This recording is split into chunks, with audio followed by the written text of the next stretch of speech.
Trans with a Voice. I wish to welcome everyone to this new episode of my podcast, Trans with a Voice. In this episode, I will be joined by Shane Robichaud, a trans man who just moved in Dieppe a couple of months ago to study at the University of Moncton in social work. I've met Shane this summer during we had some educational panel. Just last week, we had an interesting discussion, and I thought that would be really interesting to deeper in that subject. So I'm really happy to have you on my podcast, Shane. Thank you very much for inviting me. So to start, I would like you to present yourself, talk a bit about your life stories, your interests. Well, I'm Shane. I'm a trans man. I'm 22. I'm originally from Kedgwick. I lived in Edmundston a bit for a couple of years, and then I moved here in Moncton this summer to study social work. This is my first year at university. And I'm basically trying to dig a bit into activism this year. Perfect. So the first subject I want us to talk about is how gender dysphoria can be amplified by our physical trait of our body. Because as we know, gender dysphoria is a feeling of uneasiness about us that can get really deep, that will make us feel really bad, really sad, and can bring suicidal thoughts. Gender dysphoria can be amplified by some physical traits on your body, like in the chest area, the genital area, and also by the perception of the society of you, like, for example, the usage of your preferred name and pronouns. So I would like to know for you which physical traits amplified your gender dysphoria when you came out. For me, the societal aspects of it was most of it. So being called my preferred pronouns, my preferred name was, and being viewed as a man was what was most important to me. But for the physical traits, I would say my chest is the biggest thing. Like, I have a lot of chest dysphoria to a point where I would slouch a lot, and it basically gave me a scoliosis. My shoulders are very, forward, and I'm lucky to have a small chest so I can hide it, and people think I've already had top surgery, but I haven't. But that's just because I slouch a lot. For me, at first, it was the facial hair. That was one of the big things. Looking at me and seeing a beard, a mustache was really fueling that feeling of dissociation with my body. Even if I shave and put some makeup on, after a couple of hours, I could still see my facial hair. The other thing was, on my body, I did not have any breast. And also I had a lack of a feminine shape, for example, on the hips and the butt area. So I was looking at other women, and I really wanted my body to have that curvy shape. And the third thing was being seen as a man by society. So people using he, him to refer to me. And that was really hurtful, even when I was not out, because I never felt happy as a man. And I think when I came out and I started seeing people respecting my pronouns, it really made a huge difference, because I felt seen for the first time. I felt for the first time that people were making an effort to make me feel better. Mm-hmm. The voice was a very big thing for me as well. I felt like my voice was way too high, And when I started testosterone, I was very lucky. It dropped in 9 hours, on the same day. I was very lucky with that. Wow. Yeah, I was one of the luckiest ones out there. Not everyone is that lucky. I was also lucky in the fact that my period stopped in the same week. So I never had periods after starting testosterone. It's been 3 years almost. In the genital area, I'm not that dysphoric. It's more of an envy. When we talk about gender envy, it's more like we also say penis envy. I'm not very dysphoric. I'm content with what I have right now, but I wish I had something else, I will add on that because for me, pretty much I have the same feeling than you. Like the genital area for me, it's not dysphoric. I wish I had something else there, but the option of having gender affirming operation to get a vagina, it's not a feasible option for me since I will need to dilate my vagina. I will need to do a sexual act to do it, even if I do it myself. And since I'm asexual, I really don't want to have to do something sexual. So I'm in a situation where I prefer keeping what I have because it's like the least of two evil. That would cause you more discomfort than the other option. Exactly. Also, the genital area, it's private to me, so it's not something that is shown to the public. It's something I keep for myself. And when I wear clothes, it doesn't show. It doesn't show, like when I look in the mirror, I don't see it. I see myself.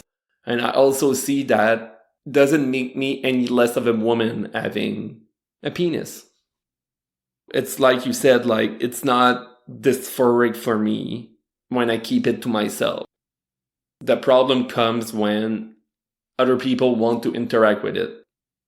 For example, we'll talk later about dating, but that for me is a problem because I don't want anyone to see it, to even touch it.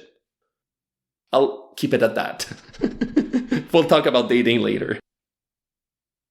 I would like us to talk about the positive changes we have seen from having hormonal treatment. We both started our treatment 3 years ago, almost at the same time. It's a nice coincidence. Talk about what having hormonal treatment really changed for you. Yeah, I started, like you said, it's going to be 3 years and 2 weeks. Well, at the time of recording. I started the day after Joe Biden was elected. So it's a very memorable day. We got rid of Trump. But yeah, like I said previously, the changes were instant almost. My voice dropped 9 hours after my first injection. It was amazing. So euphoric. A couple of months, maybe a year after, I started having hairs.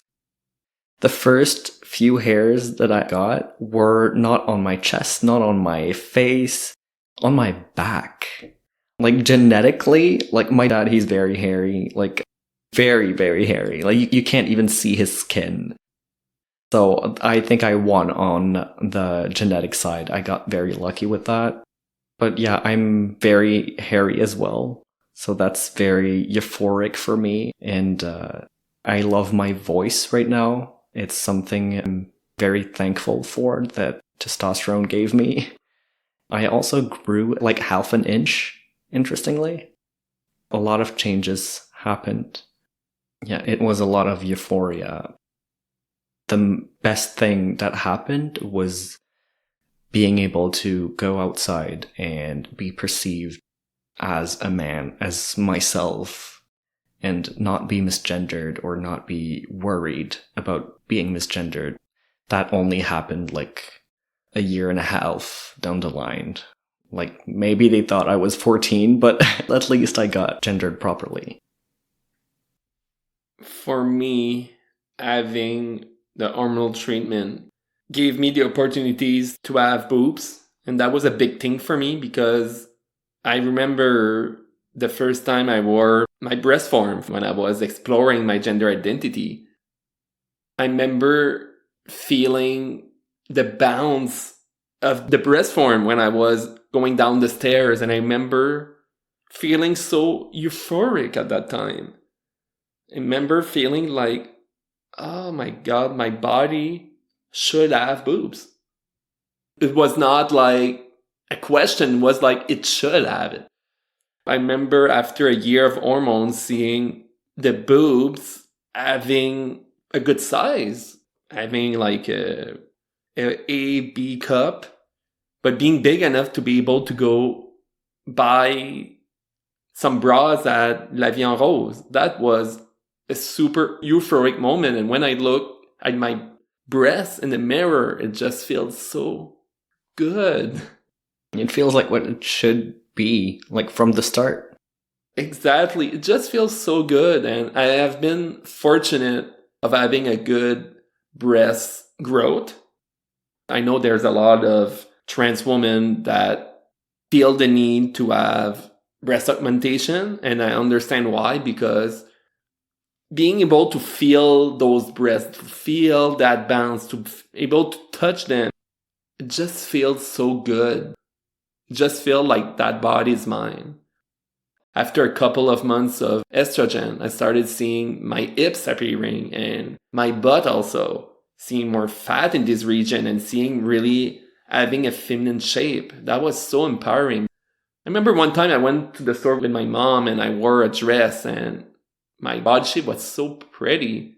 I remember there was, I think, some other woman working there. They were like jealous of my body shape. So that felt so good. Those changes really helped me. Where I still want to have some work done is facial hair. I did laser hair removal and electrolysis on all my body. So for the rest of my body, for example, my legs and my arm, I still have some hair left, but I have a lot less hair. It grows slower and also it's more fine.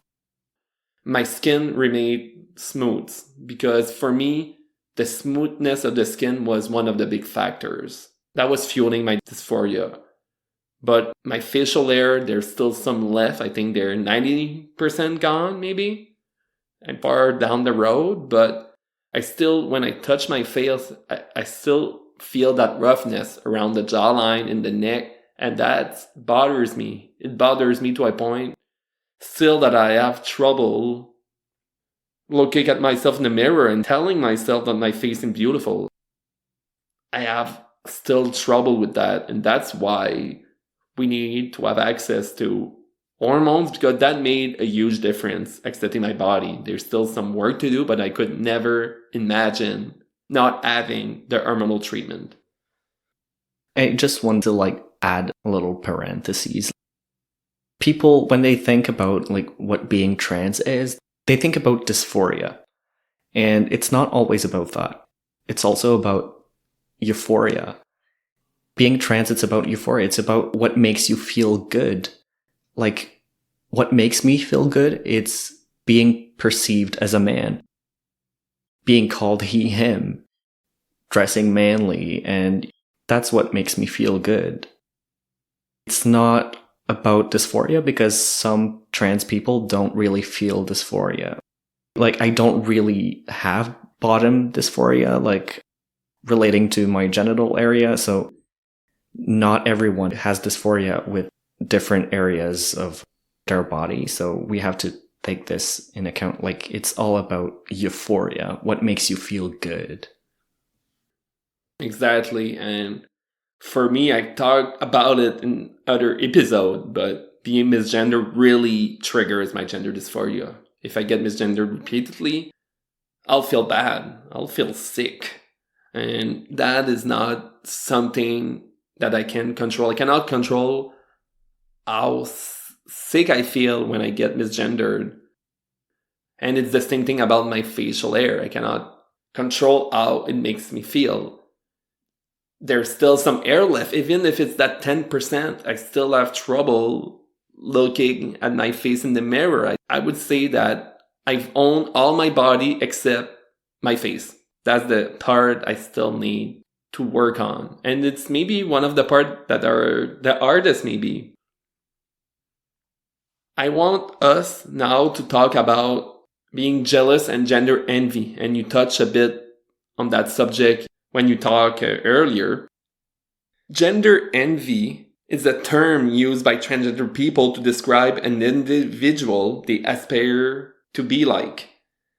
Like for me as a trans woman, I remember right before I came out, or when I came out also, I look a lot of YouTube videos and I was seeing those transgender women that were a lot younger than me, and they had the chance to have like hormonal treatment and even to have like and gender affirming surgery. And I felt really envious of them, of seeing like I could already have those changes if I came out sooner.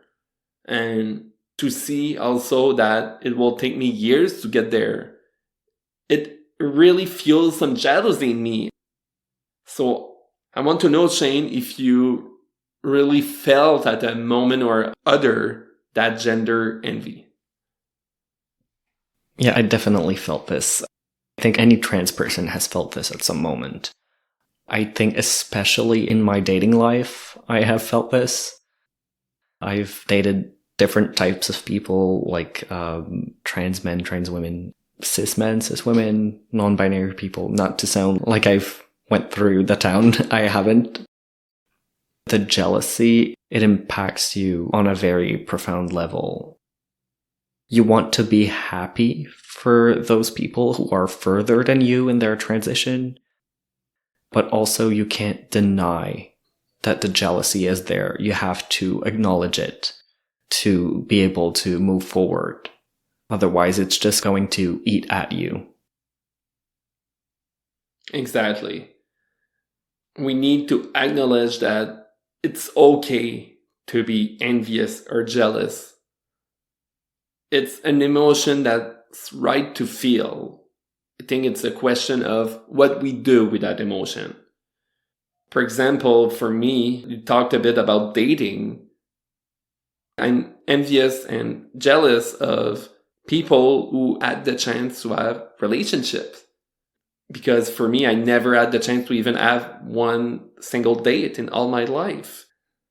So seeing person I know talking about their relationship or their dating history, it makes me feel jealous. I remember a couple of weeks ago, I had a situation where I was around a group talking about their dating life or relationship, and I really felt like envious, jealous, and I had to remove myself from the group because it really got dark in my head. The best thing to do in that moment is to talk about it, is to really express that you did not have their chance and you feel sad about not being able to live these things. And it's the same thing when we talk about our physical traits. If you see someone that's trans that had, for example, a breast augmentation, it's okay to express your feeling that you would really like to have it and you feel envious. It's totally okay because we were so forced to be in a box at the birth that when we finally start to explore identity and to own our gender identity, we want everything done the soonest as possible.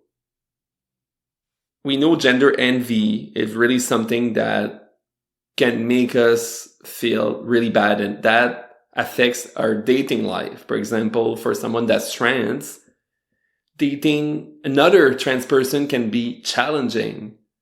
And I know you had an experience in that situation, so could you talk a bit about it? Yeah, I've actually had more than one experiences. I've only had one long-term relationship because most of the time when I was dating trans people, my dysphoria and their dysphoria would clash. it would impact the relationship. And because we had integrity, we were able to be honest with each other and see that it was not going anywhere. So we had to end the relationship.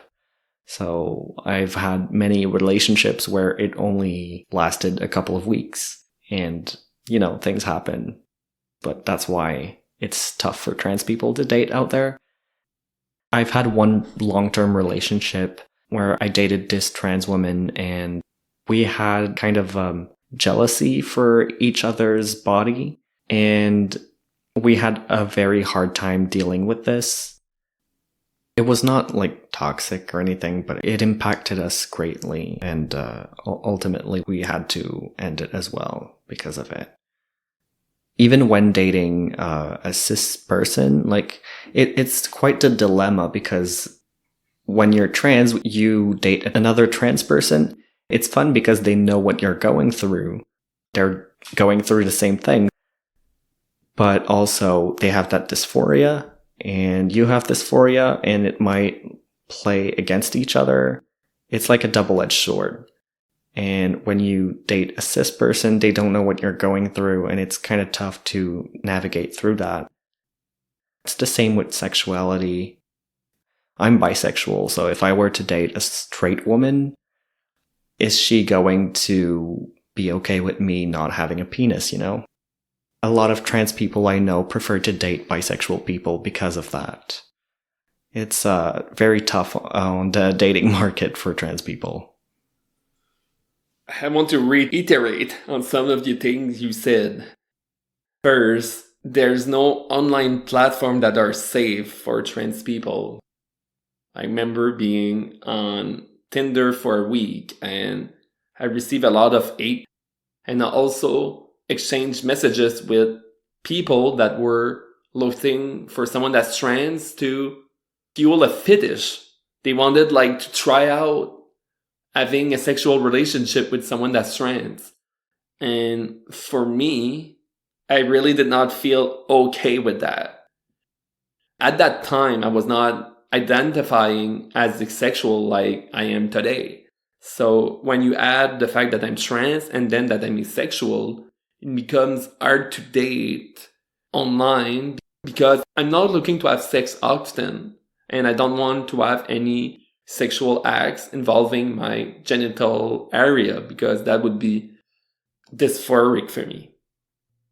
It really takes a lot of comprehension from the person I'm dating, and also I need someone, because I'm asexual, that having sex not regularly, it will be okay. So that's really put me some obstacles to date.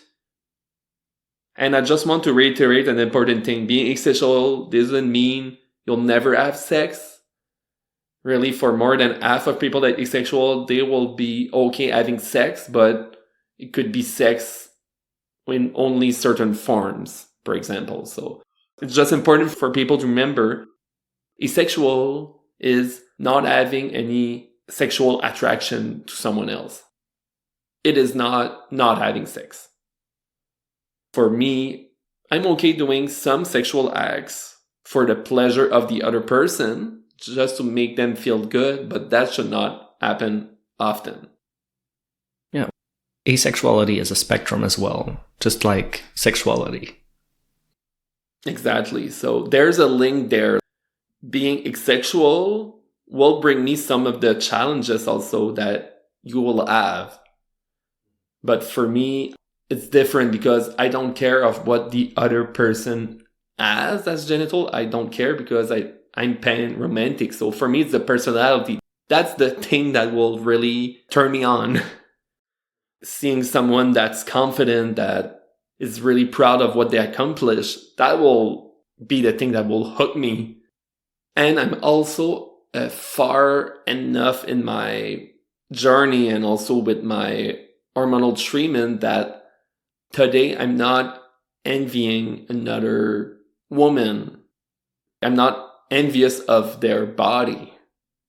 Hormonal treatment was really life-saving and really made my life a lot better. I want to touch on the thing you said about the people fetishizing trans people on dating apps. The chasers, as we call them. There's a lot of those. I've encountered some of them. And, it's like, we're not a fetish. We're actual people. We have feelings. And we're not experiments. I mean, if someone wants to indulge that, that's fine. But, like, it needs consent, of course. We're not a fetish. We're not a science experiment. And I'll add, we're not objects either. Last subject I want to talk more about is gender euphoria. A lot of the time, we focus on the dysphoria, but there's the opposite of it. That is the moments that we feel really empowered. We feel so much joy of being able to be ourselves. I would like to know maybe some of the moments where you felt gender euphoria. I think when I first shaved my head, I bought an electric razor and I shaved my head all the time, like on my own. I don't go to a barber. I had to get a lot of practice for that, and I thank my dad for letting me shave his head when I was a kid, because I would not have this sleek haircut right now.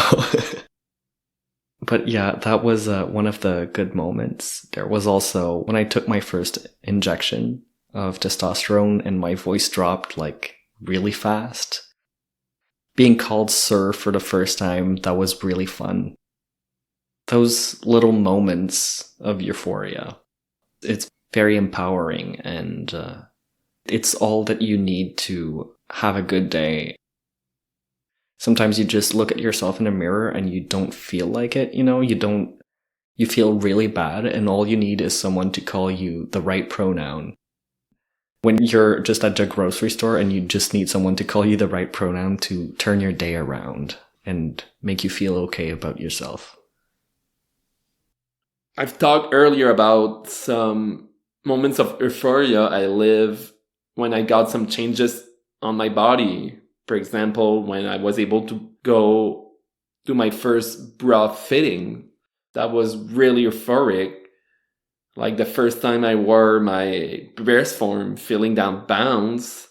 And also the first time I was able to go like try on some clothes, buying my first dress, my first skirt, my first heels. First time I wore a wig with like a feminine style. I just felt so good. I felt giddy. I felt so happy.